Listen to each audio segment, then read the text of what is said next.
అసలు జాతకాలను సృష్టించింది ఎందుకో తెలుసా? జాతకాలలో గల అసలు జాతకం ఏమిటో తెలుసా? అసలు ఆ జాతకాన్ని సృష్టించిన వాడు ఏమి కోరి సృష్టించాడో తెలుసా? మనము పెట్టుకున్న మొదటి అక్షరం గురించి కాదు, మనము పెట్టుకున్న పేరు యొక్క మొదటి అక్షరం గురించి కాదు. మేకలు, ఎడ్లు, సింహాలు, ఎండ్రకాయలు ఉదాహరణకు వీటిని అడ్డం పెట్టుకొని చాలా చాలా చాలా లోతుగా ఆలోచించి అట్టి ఆ పసిబిడ్డల భవిష్యత్తుని దూరదృష్టితో ఆలోచించి చెప్పేదొకటి చేసేదొకటి, ఆ పక్షం వారికి ఈ పక్షం వారికి కూడా నొప్పించకుండా అదడిగి ఇదడిగి ఏదో అడిగి మరొకటి అడిగి అటుపక్షం వారి కడుపులలో గల గుణాలను, అలాగే ఇటుపక్షం వారి కడుపులలో గల గుణాలను, అలాగే ఆ పసిబిడ్డల యొక్క ప్రవర్తనలను గొప్ప లౌకిక మర్మంతో లాగేసుకొని ఒక్క మాటలో చెప్పాలంటే ఆ సూత్రంలో గల ఒక రహస్యమే బహిర్గతమైంది కదా. అదేమంటే 100 అబద్ధాలాడి ఒక పెళ్లి చెయ్యి. దీనిలో సారాంశం అనేది 1000కే కాదు, 1,00,000 కూడాను బోధపడడం అనేది అంత సులువేమీ కాదు. ఈ సామెతలో కూడాను 2 అర్థాలున్నాయి. 100 అబద్ధాలు ఆడి అంటే పెళ్లికి కావాల్సిన ఖర్చు యొక్క ధనమును ఎలా సంపాదించాలి అనే ప్రయత్నంలో ధనికుల వద్దకు వెళ్ళి ఏవేవో అబద్ధాలాడి ఆ విధంగా కొంత ధనమును కూడబెట్టి ఆ వివాహమును గట్టెక్కించటం. అయితే తర్వాత ఆ ధనమును తీర్చుకోవాలి. ఇక అలాగే ఈ శాస్త్రం యొక్క రెండో పరమార్థం ఏమంటే పిల్లగాడి వైపు వాళ్ళకి 100 అబద్ధాలు చెప్పి ఆ పిల్లని వాడికి కట్టడం.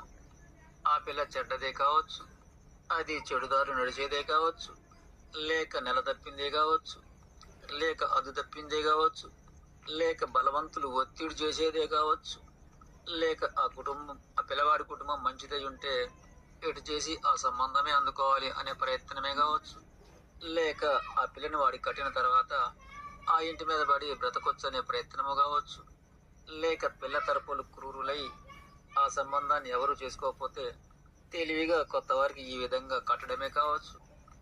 ఇలా ఎన్నెన్నో ఇంకెన్నో మరెన్నో ఆ అమ్మాయి తరపునున్న లోపాలను చెప్పలేని అవకాశవాదాలతో ఆ అబ్బాయికి కట్టి వదిలించుకోవడం.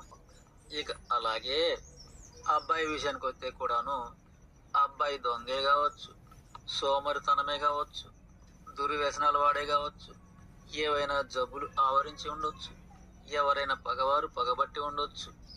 ఇలా ఇంకెన్నో మరెన్నో ఈ విధమైన లోపాలతో ఇరుపక్షాల వారి వద్ద ఎవరి దగ్గర ఉన్నా సరే, ఇరుపక్షాల వారిలో ఎవరి వద్ద ఉన్నా సరే 100 అబద్ధాలు ఆడి అలా కొందరు పెళ్లి చేసే ప్రయత్నం చేస్తుంటారు.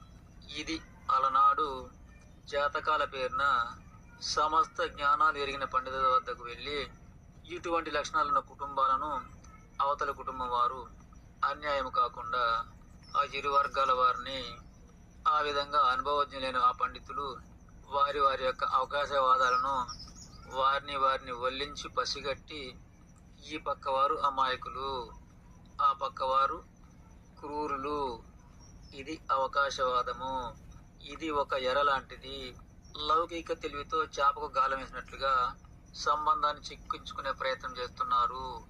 ఇటువంటి సంబోధన చేసుకుంటే అవతలి వారి బ్రతికి అన్యాయం అవుతుంది అనే సత్యాలను తెలుసుకోవడమే లౌకికంగా పేరు బలాలు అంటూ అట్టి ఆ పండితులు అదడిగి ఇదడిగి పేరడిగి ఊరడిగి వయసు అడిగి ఇంకోటి అడిగి ఏ పక్షం వారు ఎలాంటి వారు, ఇందున ప్రమాదాలు దాగి ఉన్నాయా లేవా, ఈ విధంగా ఎవరో తెలియని కొత్త సంబంధాలను కూర్చే విధానం.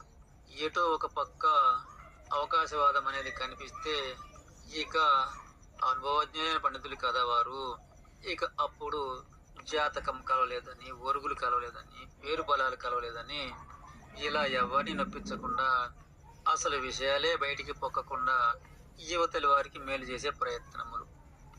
ఇంతటి లౌకిక శాస్త్రం తెలిసిన పండితులు ఈ రోజులలో 1000 భూతద్దాలు పెట్టి చూసినా ఒక్కరూ కనిపించరు. అది మేషం అంటూ, ఇది వృషభం అంటూ, అది మిథునం అంటూ, ఇది కర్కాటకం అంటూ, అది సింహం అంటూ, ఇది సింగం అంటూ, అది మరొకటి అంటూ, ఇది ఇదొకటి అంటూ. నిజానికి ఆ మహానీయులు ఇవి ఆ పసిబిడ్డల ప్రవర్తనలు కాదు, వారి కుటుంబాల ప్రవర్తనలు. అవి తెలుసుకున్నట్టుకే ఇది పులి అని అది మేక అని చెప్పకుండా ఈ పులి కుటుంబం వారు ఆ మేక కుటుంబాన్ని అన్యాయం చేయడం ఖాయము అని గొప్ప పరిశోధనతో అలా ఏదో సృష్టించి యువతల వారికి అన్యాయం కాకుండా వారిలో గల అనుభవాన్ని ఆ విధంగా ప్రదర్శించి లోక కళ్యాణం కోసం అలా త్యాగం చేయాలి అని పండితులకు సూచనలు.